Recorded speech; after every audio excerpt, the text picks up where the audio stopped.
Bodhi classes में आप सभी का स्वागत है। आज हम एक बहुत ही रोमांचक जासूसी कहानी में गोता लगाने वाले हैं। पता है कौन सी? सीबीएसई क्लास 8 की इंग्लिश किताब से, जिसका नाम है the case of the fifth word. तो कहानी की शुरुआत होती है आइडवेल शहर में, जहां एक परिवार डिनर कर रहा है। देखने में तो ये एक बिल्कुल साधारण सा डिनर लगता है, पर यह परिवार बिल्कुल भी साधारण नहीं है। देखिए, टेबल पर है पुलिस चीफ ब्राउन, उनकी पत्नी और उनका बेटा लेरॉय। हाँ, वही लेरॉय जिसे पूरी दुनिया एनसाइक्लोपीडिया के नाम से जानती है। अब ये जो लेरॉय ब्राउन है ना, जिसे सब एनसाइक्लोपीडिया बुलाते हैं, वो सच में एक चलता फिरता ज्ञान कोश है। सोचिए, एक ऐसा लड़का जिसके दिमाग में ए से लेकर जेड तक सारे फैक्ट्स भरे हुए हैं। उसने इतनी किताबें पढ़ डाली हैं कि वो कभी कुछ भूलता ही नहीं। और मजे की बात तो ये है कि आइडवेल का असली गुप्त हथियार, असली जासूस तो यही लड़का है, जो अपने पिता के सबसे मुश्किल केस चुटकियों में सुलझा देता है। तो डिनर टेबल पर सब शांत हैं और अचानक चीफ ब्राउन अपने क्रीम ऑफ मशरूम सूप को बस घूरे जा रहे हैं। जब भी वो ऐसा करते हैं तो एनसाइक्लोपीडिया और उसकी माँ दोनों एक दूसरे को देखते हैं। वो जान जाते हैं कि इस खामोशी का मतलब सिर्फ एक ही हो सकता है, एक ऐसा केस जिसे चीफ सुलझा नहीं पा रहे हैं। और फिर चीफ ब्राउन अपनी चुप्पी तोड़ते हैं। वो एक नाम लेते हैं और उस खबर से सब चौंक जाते हैं। वो कहते हैं, टिम नोलन। टिम नोलन नाम के एक आदमी की मौत हो गई है। पर रुकिए, ये कोई मामूली मौत नहीं थी। इस मौत के तार जुड़े थे 5 साल पुराने एक बहुत बड़े केस से। हुआ ये था कि 6th एवेन्यू पर डायमंड मार्ट में एक बड़ी डकैती हुई थी और तब से शक की सुई हमेशा 2 लोगों पर ही अटकी रही। एक तो यही टिम नोलन और दूसरा उसका दोस्त डैनियल डेवनपोर्ट। लेकिन आज तक पुलिस के हाथ कोई भी पक्का सबूत नहीं लगा था। सोचिए जरा, $1 मिलियन, रकम कितनी बड़ी है। इससे आप अंदाजा लगा सकते हैं कि ये केस कितना बड़ा और कितना उलझा हुआ होगा। अच्छा, तो इन दोनों की कहानी भी बड़ी दिलचस्प है। नोलन और डेवनपोर्ट, ये दोनों दोस्त बने थे साउथ कैरोलिना की एक जेल में, और बस वहीं से इनकी पार्टनरशिप शुरू हुई जुर्म की दुनिया में। और इसी सिलसिले में ये दोनों आइडवेल शहर आ पहुंचे। और अब आता है इस पूरी कहानी का सबसे बड़ा सुराग। टिम नोलन ने मरते हुए अपनी आखिरी सांसों में एक कैलेंडर के छोटे से टुकड़े पर सिर्फ 4 शब्द लिखे थे, और वो 4 शब्द थे, ध्यान से सुनिए, नॉम्यूट्स, यूथ्स, स्वीडन, हर्ट्स। अजीब है ना?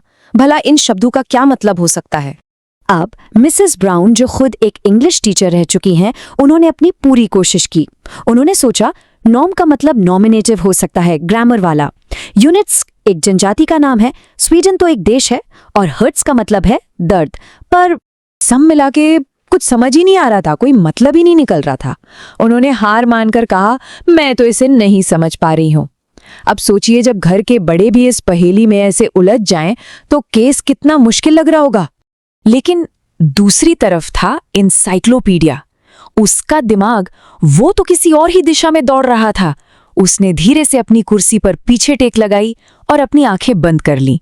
ये उसका सोचने का तरीका है, और जब भी वो ऐसा करता है, इसका मतलब होता है कि कोई बहुत बड़ा राज खुलने वाला है। और कुछ ही पलों की खामोशी के बाद उसने अपनी आंखें खोली और एक ऐसा सवाल पूछा जिसने वहां बैठे हर इंसान को हैरान कर दिया। उसने बस इतना पूछा, क्या मिस्टर नोलन की पाम ट्री नर्सरी में एक छोटा सा फर का पेड़ है? चीफ ब्राउन तो एकदम चौंक गए। उन्हें यकीन ही नहीं हुआ कि उनके बेटे ने ये क्या पूछ लिया। वो बोले, हाँ, एक तो है, पर तुम्हें ये कैसे पता चला? उनके चेहरे पर हैरानी और गर्व दोनों एक साथ दिख रहे थे। एनसाइक्लोपीडिया ने बड़े ही आत्मविश्वास से जवाब दिया। उसने कहा, वो जो 4 शब्द है ना, वो यही बताते हैं। सोचिए, मतलब जवाब तो शुरू से ही उन सबके सामने था, बस उसे देखने का, समझने का नजरिया अलग था। फिर एनसाइक्लोपीडिया ने पूरी बात समझाई। उसने बताया कि ये 4 शब्द कोई बेमतलब की पहेली नहीं है। ये तो एक सीक्रेट कोड है, एक ऐसा कोड, एक ऐसा नक्शा जो टिम नोलन ने सिर्फ अपने साथी डैनियल डेवनपोर्ट के समझने के लिए छोड़ा था, ताकि उसे पता चल जाए कि चोरी के गहने कहाँ छिपे हैं। ये सुनते ही तो सबकी सांसें अटक गईं। अब हर कोई बस यही जानना चाहता था, कहाँ मिसेस ब्राउन से तो अब बिल्कुल भी सब्र नहीं हो रहा था। वो तो बेसब्री से जवाब का इंतजार कर रही थीं। और तब एनसाइक्लोपीडिया ने जवाब दिया, लेकिन एक और पहेली के साथ। उसने मुस्कुराते हुए कहा, अरे वो तो बहुत आसान है। गहने छिपे हैं 5वें शब्द के नीचे। 5वां शब्द? पर वहां तो सिर्फ 4 ही शब्द थे। तो फिर ये 5वां शब्द क्या था? ये सवाल कहानी हमारे लिए छोड़ गई है। तो चलिए, अब जासूस बनने की बारी हमारी है। सोचिए, वो 5वां शब्द क्या हो सकता है? तो अगर आप इस 5वें शब्द का राज जानना चाहते हैं और ऐसे ही मजेदार चैप्टर्स को समझना चाहते हैं, तो बोधी क्लासेस को लाइक, शेयर और सब्सक्राइब करना बिल्कुल मत भूलिएगा।